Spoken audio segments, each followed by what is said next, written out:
الحمدللہ رب العالمین والصلاة والسلام علی سید الانبیاء والمرسلین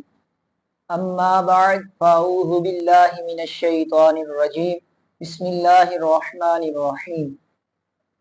قال اللہ تعالی عز وجل فی القرآن المجید والفرقان الحمید قل لا اسألکم علیہ اجرا الا المودۃ فی القربى آمنت باللہ صدق اللہ مولانا العظیم وصدق رسولہ النبی الکریم۔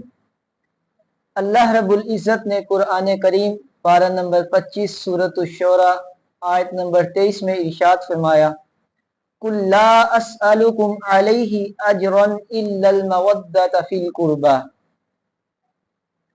کہ اے حبیب صلی اللہ علیہ وآلہ وسلم آپ ان سے فرما دیجئے کہ میں اس نصیحت پر، اس ہدایت پر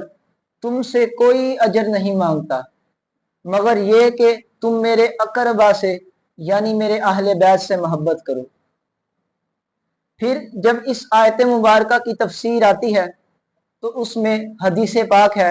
کہ اللہ کے محبوب صلی اللہ علیہ وآلہ وسلم ارشاد فرماتے ہیں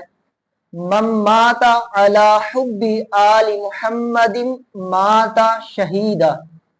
جو آل محمد کی محبت پر مرا یعنی جو اہل بیت کی محبت پر مرا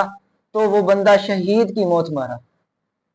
آگے حضور علیہ السلام نے فرمایا ومن مات علی بغض آل محمد مات کافرا،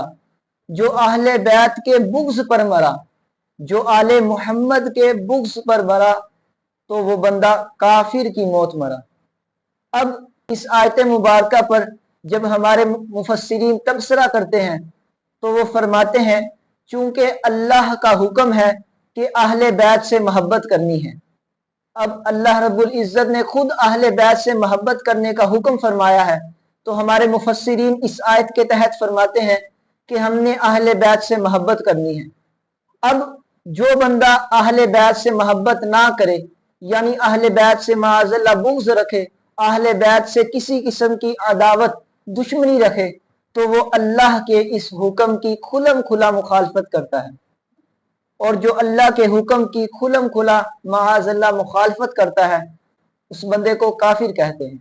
اب چونکہ قرآن میں اللہ تعالیٰ نے ہمیں اہل بیت سے محبت کرنے کا حکم دیا ہے،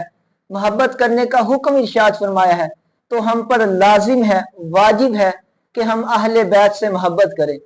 پھر محبت کیسی کرنی ہے کہ صرف ان سے محبت نہیں کرنی بلکہ محبت کے ساتھ ساتھ ان سے وفا بھی کرنی ہے، اور وفا کے ساتھ ساتھ ہم نے صحابہ کے ساتھ بھی محبت کرنی ہے۔ ہم نے صحابہ کرام علیہ رضوان کی شان کو، ان کی فضیلت کو،